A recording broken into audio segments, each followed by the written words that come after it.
नमस्कार दोस्तों आज के इस सेशन में हम फंडामेंटल राइट्स का जो दूसरा एपिसोड है हम उसके बारे में डिस्कस करने जा रहे हैं। आप जानते हैं कि हमने इससे पहले फंडामेंटल राइट्स का जो एक पहला एपिसोड डिस्कस किया था, हमने उसमें बेसिकली जो आपके मूल अधिकार हमने उसका एक ओवरव्यू लिया था और हमने आपसे कहा था कि इसका जो दूसरा एपिसोड आएगा, अगर आप इन दोनों एपिसोड्स को कम्प्रहेंसिवली देख लेते हैं, तैयार कर लेते हैं, फिर आपके फंडामेंटल राइट से कोई भी सवाल आपके नहीं बचेंगे। यानी कोई भी सवाल पूछा जाएगा इस टॉपिक से तो वेरी इजीली आप उसको कर पाएंगे, राइट।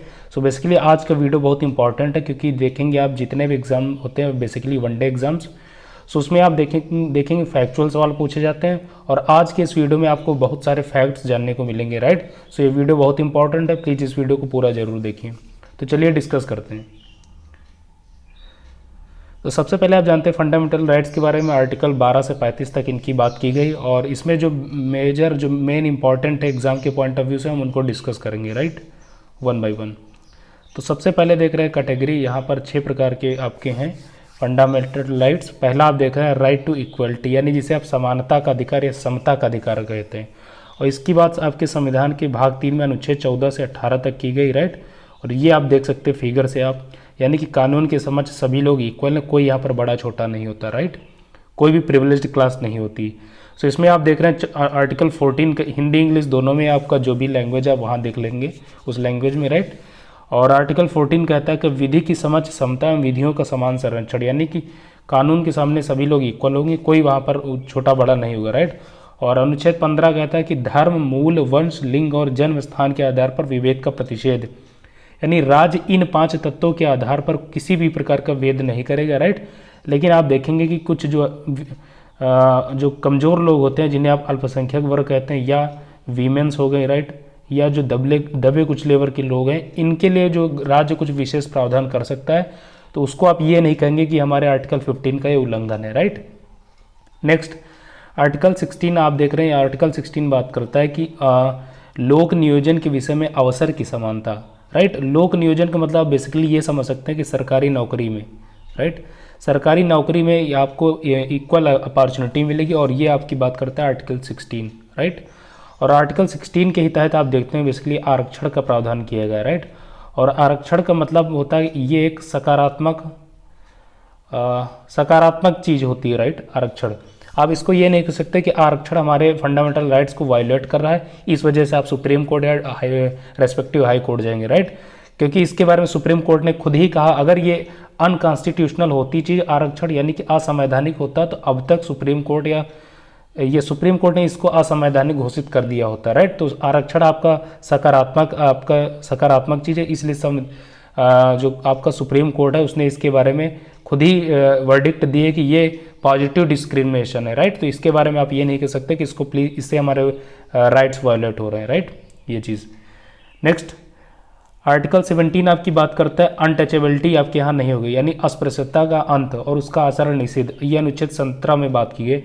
अनटचेबिलिटी जिसे आप कहते हैं छुआछूत, आप जानते हैं बेसिकली प्रायर टू फ्रीडम यानी कि आज़ादी से पहले आप जानते हैं कि आपके कंट्री में भी छुआछूत की प्रथा बहुत ज़्यादा थी, राइट, अमीर गरीब के बीच में और जो कई डिफरेंट जो आपकी कास्ट है उनके बीच में। तो इसको आप देखेंगे टोटली इसको बैन कर दिया गया। अगर ये केस आता है तो ये पूरा आप देखेंगे इस पर आपको बहुत कठोर सज़ा मिलेगी, राइट। इसलिए अस्पृश्यता का चूँकि कॉन्स्टिट्यूशन के द्वारा ही इसको जो है बैन कर दिया गया। ये आर्टिकल 17 इसकी बात करता है। फिर आर्टिकल 18 कहता है कि सेना या के संबंध जितनी भी उपाधियाँ होती हैं उनका अंत, राइट, ये चीज़, यानी केवल 2 प्रकार की उपाधियाँ आपको मिल सकती हैं, एक तो होगी आर्मी के जो लोग होते हैं और दूसरा educational, right. For example educational मान लीजिए आप प्रोफेसर, राइट, तो प्रोफेसर एक उपाधि, लेकिन ये वैसी कोई परंपरागत उपाधि नहीं। प्रोफेसर कहने का मतलब ये होता है कि जो संबंधित व्यक्ति है उसने इस दर्जे का उसने जो ज्ञान प्राप्त किया है इस वजह से उसको ये पदवी प्रदान की गई, राइट, प्रोफेसर। अगर कोई आप PhD कर लेते तो आपको डॉक्टर की पदवी मिल जाती है। तो ये चीज़ें आप देखेंगे पॉजिटिव चीज़ें हैं, ये आप अपने एजुकेशन के दम पर पाते हैं, राइट। ठीक उसी प्रकार आर्मी के जो लोग होते हैं उनके कुछ डिफरेंट उपाधियाँ उनको मिलती हैं, जैसे आप देखते हैं ब्रिगेडियर, रिटायर्ड कर्नल, ये सारी चीज़ें, राइट। तो ये चीज़ें आपको मिल सकती है। लेकिन दूसरी उपाधियाँ आप देखेंगे आज़ादी से पहले आपके यहाँ कुछ विशेष प्रकार की उपाधियाँ दी जाती थी, जो कुछ समाज के जो संभ्रांत लोग होते थे उनको, जैसे राय की उपाधि, राइट, बहादुर, इस टाइप की उपाधियाँ दी जाती थी, राइट। और तो अब इनको बैन कर दिया गया, ये आप नहीं दे सकते हैं, राइट, ये चीज़। और इसी आर्टिकल में, आर्टिकल 18 में बताया गया कि अगर मान लीजिए आप किसी फॉरेन कंट्री से आपको कोई उपाधि दी जाती है तो उसको आप ग्रहण करने से पहले आप अपने कंट्री के जो प्रेसिडेंट है यानी प्रेसिडेंट ऑफ द इंडिया, आप उसको उनको इन्फॉर्म करेंगे, राइट। बिना उनकी अनुमति के आप ये चीज़ नहीं ले सकते हैं। तो ये आप ध्यान रखें, अनुच्छेद 18 इसकी बात करता है। अब नेक्स्ट दूसरी जो कैटेगरी है फंडामेंटल राइट्स की, that is right to freedom, यानी स्वतंत्रता का अधिकार। ये जो आपका आर्टिकल है यानी कि राइट टू फ्रीडम, ये आर्टिकल 19 से 22 तक इसके बारे में चर्चा की गई, ये बहुत महत्वपूर्ण है। और इसमें आप देख लेंगे जो आपका आर्टिकल 19 है, इसमें 5 प्रकार की स्वतंत्रताओं के बारे में बात की गई, राइट। तो ये चीज़ आप देख लेंगे, माफ़ कीजिए 5 नहीं 6 प्रकार के आपके अधिकार जो उनको सुरक्षा प्रदान की जाती है आर्टिकल 19 के तहत, राइट। तो उसमें आप देख रहे हैं बेसिकली कि दैट इज़ वाक एवं अभिव्यक्ति की स्वतंत्रता, दूसरा है सम्मेलन, राइट, फिर तीसरा है संघ यानी यूनियन, फिर चौथा है संचरण, निवास और वृत्ति की, राइट। इसको आप इंग्लिश में देखेंगे तो वेरी इजीली आपको समझ, पहला speech and expression, assembly, association, movement, कहीं भी आप आ जा सकते हैं इंडिया में, राइट। रेजिडेंस, कहीं भी आप निवास कर सकते हैं पूरे संपूर्ण भारत में। प्रोफेशन, कोई भी आप व्यवसाय चुन सकते हैं। लेकिन आप देखेंगे इसमें जितनी भी स्वतंत्रताएं हैं उन पर युक्त प्रतिबंध लगे होते हैं, राइट।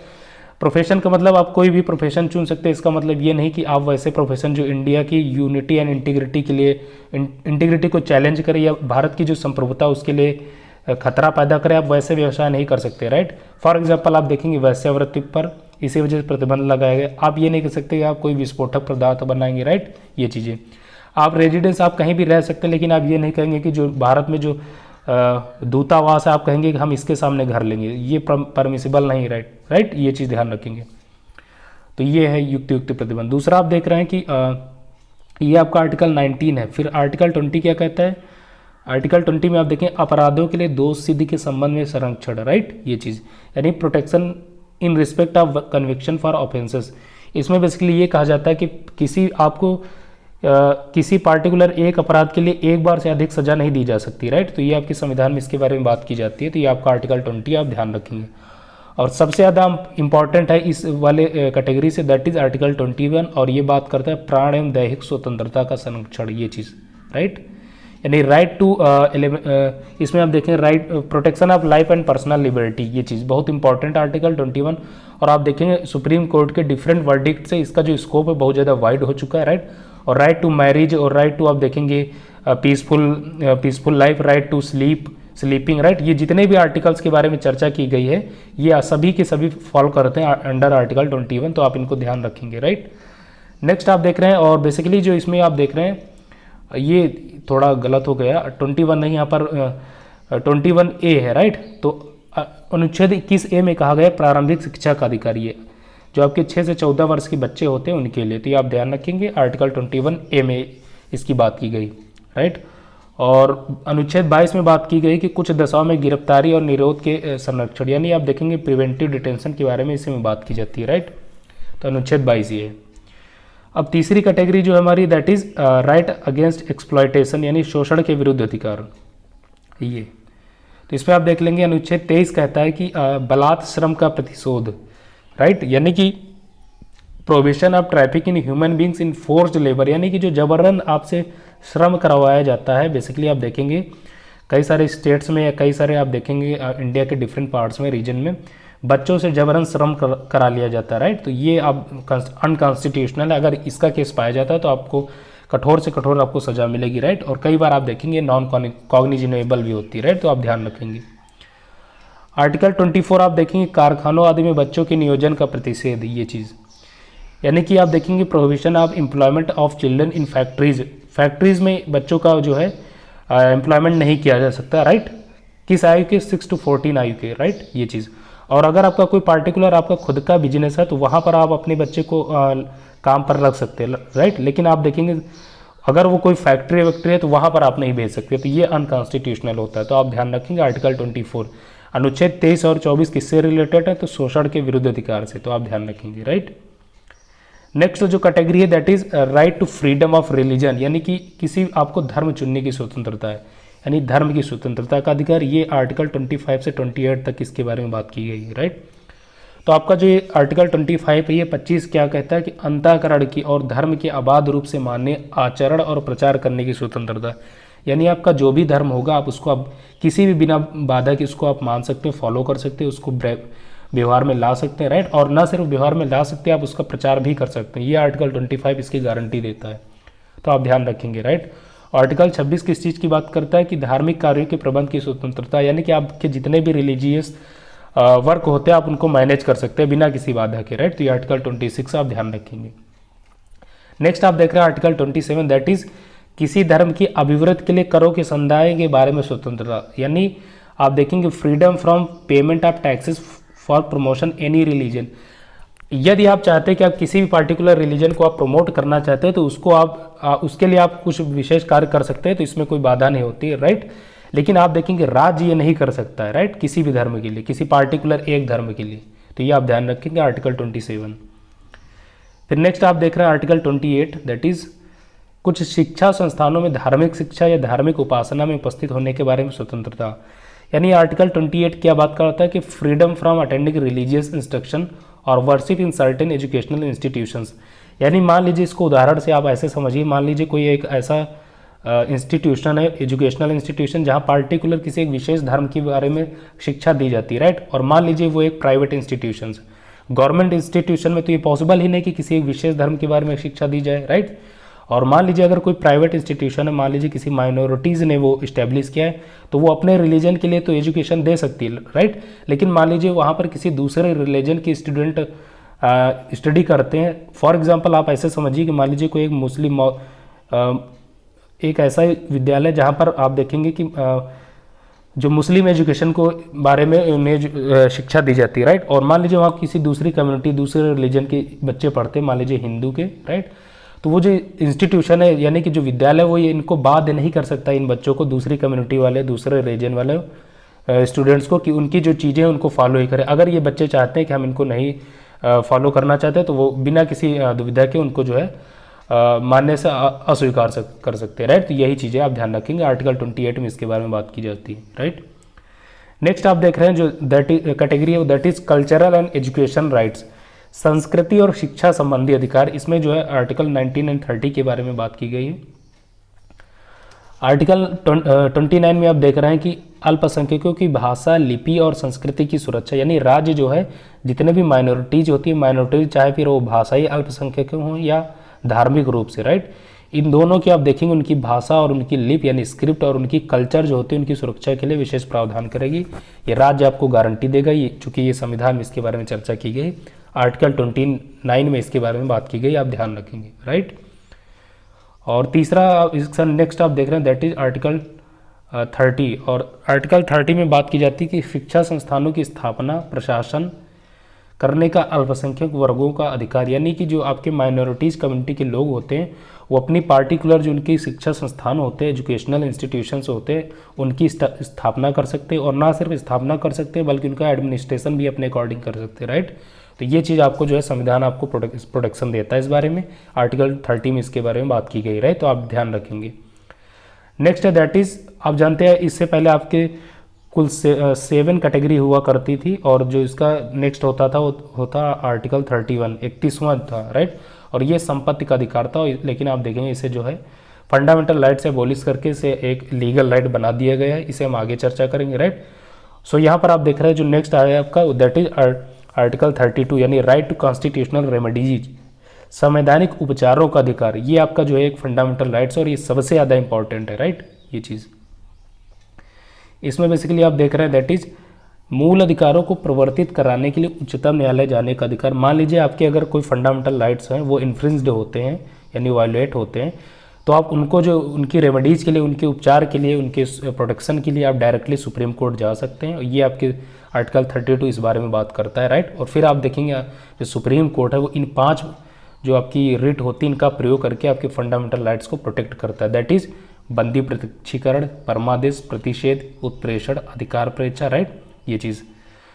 इनके बारे में चूंकि जो ये जो शब्द आप देख रहे हैं, जितने भी हैबियस कॉर्पस, परमादेश, mandamus, writ, certiorari, writ, prohibition और QR, तो इनके बारे में किसी एक डिटेल वीडियो इसका लाएंगे। और चूंकि एक अपने आप में ये कुछ एक विशेष टॉपिक हो जाते हैं, तो हम इनके बारे में एक डिफरेंट नेक्स्ट पार्टिकुलर वीडियो में चर्चा करेंगे, राइट। तो ये चीज़ आप ध्यान रखेंगे। यही आपके बेसिकली मेजर जो फंडामेंटल राइट्स हैं, हमने उनको 1 बाय 1 चर्चा कर ली, राइट। तो इसका एक क्विक रिवीजन ले लीजिए। सबसे पहले 14 से 18 आपका समता का अधिकार है, राइट। फिर 19 से 22 आप देख रहे हैं स्वतंत्रता का अधिकार, 23-24 आप देख रहे हैं शोषण के विरुद्ध अधिकार, और 25-28 से देख रहे हैं right to freedom of religion यानी धर्म की स्वतंत्रता का अधिकार। फिर आप देख रहे हैं 29 और 30 में संस्कृति और शिक्षा संबंधी अधिकार, और फाइनली आपने देखा अनुच्छेद 32 में संवैधानिक उपचारों का अधिकार के बारे में बात की गई, राइट। यही आपके कुछ इंपॉर्टेंट फंडामेंटल राइट्स, राइट। अब कुछ इसी टॉपिक से रिलेटेड हम वेरी इंपॉर्टेंट जो फैक्ट्स हैं हम उनको डिस्कस कर लेते हैं, राइट। ये चीज़ तो सबसे पहले आप देख रहे हैं 1976 में एक केस हुआ था सुप्रीम कोर्ट में, very famous, that is Rajnarayan versus the state of Uttar Pradesh case. ये केस का नाम जानना अनिवार्य, ये पूछ लिया जाता है कई बार कि इस केस का संबंध किससे, राइट। तो इसी केस में आपका जो सुप्रीम कोर्ट है उसने ये वर्डिक्ट दिया था कि जो आपका राइट टू इन्फॉर्मेशन यानी सूचना का अधिकार वो आर्टिकल 19 क्लॉज 1 के तहत फॉल करता है। यानी कि आप देखेंगे जो राइट टू इन्फॉर्मेशन है, सूचना का अधिकार, ये आपको अनुच्छेद 19 क्लॉज 1 के तहत आपको ये प्रोवाइड किया जाएगा, और उसके तहत ये एक फंडामेंटल राइट है। क्या? Right to information. आप ध्यान रखेंगे, वन डे एग्जाम्स में पूछा जाता है राइट टू इन्फॉर्मेशन क्या है, फंडामेंटल राइट, लीगल राइट, संवैधानिक राइट, आप ध्यान रखेंगे, राइट। नेक्स्ट आप देख रहे हैं very important fact, that is freedom of press, यानी जो प्रेस की स्वतंत्रता, ये आपका article 19 clause 1 sub clause A, इसके तहत इसके बारे में जो है बात की जाती है, तो आप ध्यान रखेंगे, ये पूछा जाता है। फिर आप देखेंगे right to vote is a constitutional right, जो वोट देने का अधिकार है बेसिकली आप देखेंगे ये एक फंडामेंटल राइट नहीं, ये क्या है, कॉन्स्टिट्यूशनल राइट है, राइट। आप ध्यान रखेंगे। ये जो 3 तथ्य हमने आपसे चर्चा की, एक फ्रीडम ऑफ प्रेस और राइट टू वोट और दूसरा राइट टू इन्फॉर्मेशन, इन 3 तथ्यों से यूपीएससी में भी एग्जाम पूछे गए, डिफरेंट स्टेट पीसेस में सो मेनी टाइम्स एग्जाम सवाल पूछे गए, राइट। और वन डे एग्जाम्स में तो सवाल पूछे ही जाते, तो आप ध्यान रखेंगे, बहुत महत्वपूर्ण तथ्य हैं। नेक्स्ट, बेसिकली जितने भी हम तथ्य चर्चा कर रहे हैं इस वीडियो में, ये सभी ओवरआर्चिंग है, प्लीज़ आप इनको अच्छे से आप इनको जॉट डाउन कर लीजिए। आप बेहतर होगा आप इनको जो है इग्नोर ना करें, क्योंकि यहाँ से सवाल बहुत पूछे जाते हैं, और आप जानते हैं कि फंडामेंटल राइट्स का टॉपिक जो है वो कोर टॉपिक होता है पॉलिटी का, राइट। तो ये आप ध्यान रखेंगे। Next fact is that is article 21A यानी अनुच्छेद 21A, इसमें किस चीज़ की बात करती है, तो एजुकेशन फॉर ऑल, यानी सभी के लिए शिक्षा। तो सभी के लिए मतलब किसके लिए, तो जो बच्चे 6 से 14 साल के बीच के हैं उनके लिए एजुकेशन फॉर ऑल की बात की जाती है, राइट। और आप देखेंगे ये जो अनुच्छेद है ये आपका जो 86वां संविधान संशोधन हुआ था 2002 में, उसके द्वारा इंसर्ट किया गया था कॉन्स्टिट्यूशन में, राइट। और बेसिकली ये जो आप देख रहे हैं आर्टिकल 21A, ये आपका वर्तमान में क्या है, एक फंडामेंटल राइट है, राइट। तो ये अगर वायलेट होता है तो आप सुप्रीम कोर्ट मूव कर सकते हैं। और नेक्स्ट आप देख रहे हैं आर्टिकल 20, फिर अगेन आप देखते हैं कि जो गवर्नमेंट है उसने जो है एक एक्ट पास किया, that is right to education act 2009, और ये एक्ट यानी राइट टू एजुकेशन एक्ट 2009 और जो आपका आर्टिकल 21 क्लॉज ए, ये दोनों कब इन्फोर्स हुए, तो ये आप देखेंगे 1 अप्रैल 2010 से ये जो फोर्स हो गए यानी कि इन्फोर्सेबल हो गए, राइट। तो ये आप ध्यान रखेंगे तथ्य। नेक्स्ट आप देख रहे हैं that is right to property, हमने आपसे बात की अनुच्छेद 31 के बारे में कि उसको जो एबोलिश करके एक लीगल राइट बना दिया गया। तो आप देख रहे हैं जो आपका संविधान का 44वां संविधान संशोधन हुआ था 1978 में, बहुत इंपॉर्टेंट, आप ध्यान रखेंगे। यानी 44वें संविधान संशोधन 1978 के द्वारा जो आपका राइट टू प्रॉपर्टी था, संपत्ति का अधिकार, इसे फंडामेंटल राइट से आप देखेंगे एक्सक्लूड करके इसे कहाँ इंक्लूड किया गया, तो इसे एक लीगल राइट बनाया गया और आर्टिकल अनुच्छेद 300A में रखा गया, राइट। तो आप ध्यान रखेंगे वर्तमान में जो संपत्ति का अधिकार है ये आपका एक लीगल राइट है, यानी एक कानूनी अधिकार है, विधिक अधिकार है, और ये अनुच्छेद 300A में इसके बारे में बात की जाती है। So it is not your fundamental right, आप ध्यान रखेंगे संपत्ति का अधिकार। और ये इसका मेन रीज़न ये था कि आप देखेंगे जब आपके यहाँ कुछ बहुत सारे लैंड रिफॉर्म्स करने थे, सो उन लैंड रिफॉर्म्स में एक बाधा बन रही थी, और उस बाधा को दूर करने के लिए ही जो आप देखेंगे जो आपका संपत्ति का अधिकार था इसको एक लीगल राइट बनाया गया, राइट। तो आप देखते हैं बेसिकली जो आपकी कोई पार्टिकुलर लैंड होती, मान लीजिए किसी हाईवे के किनारे आपकी कोई लैंड है, राइट, तो गवर्नमेंट अगर वो चाहेगी तो उसको जो है आपसे खरीद सकती है, राइट। ये अगर वहाँ पर कोई इंफ्रास्ट्रक्चर चीज़ें डेवलप करनी है, कुछ डेवलपमेंट कार्य करने इन दैट केस, राइट। तो आप ध्यान रखेंगे। सो इससे पहले गवर्नमेंट ये काम नहीं कर सकती थी, राइट, जब तक ये एक फंडामेंटल राइट था। सो अगर ये ना करती तो आप देखते हैं कि जो डेवलपमेंटल चीज़ें थी वो आप देखेंगे बाधित हो जाती, राइट। तो आप ध्यान रखेंगे ये चीज़। So at present there are only 6 fundamental right, जो हमने ऑलरेडी चर्चा कर ली, राइट। तो आप ध्यान रखेंगे। नेक्स्ट आप देख रहे हैं दैट इज जो आपके 6 फंडामेंटल राइट्स हैं, इनको कब आप देखेंगे कि सस्पेंड किया जा सकता है। तो केवल एक केस में आप देखेंगे, जब इमरजेंसी आपके यहाँ लागू होती है। और इमरजेंसी वो जब किस बेसिस पे, किस आधार पे डिक्लेयर होनी चाहिए, तो वार, राइट, और दूसरा एक्सटर्नल एग्रेशन। इन 2 आधारों के अलावा किसी तीसरे आधार पर इमरजेंसी अगर लगी है तो उस केस में आप देखेंगे जो आपके 6 फंडामेंटल राइट्स हैं उनको जो है सस्पेंड नहीं किया जा सकता, राइट। तो आप ध्यान रखेंगे। सस्पेंड कौन करता है, तो हमने प्रीवियस वीडियो में चर्चा किया था कि प्रेसिडेंट ऑफ इंडिया, राइट। और इनके बारे में प्रोहिबिट कौन करता है, तो आप देखेंगे पार्लियामेंट। तो आप ध्यान रखेंगे। नेक्स्ट आप देख रहे हैं टर्म जो आपका ये छुआछूत यानी अनटचेबिलिटी, इसके बारे में ना आपके संविधान में चर्चा की गई और ना तो किसी एक्ट में इसके बारे में चर्चा की गई, इस शब्द के बारे में, राइट।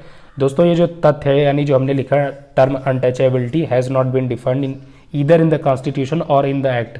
ये डिफरेंट एग्जाम्स में पूछा गया है कि ऐसे स्टेटमेंट बना के पूछ लिया जाता है कि अनटचेबिलिटी के बारे में संविधान में चर्चा की गई, तो in that case that sentence will be completely false. आप ध्यान रखेंगे, राइट।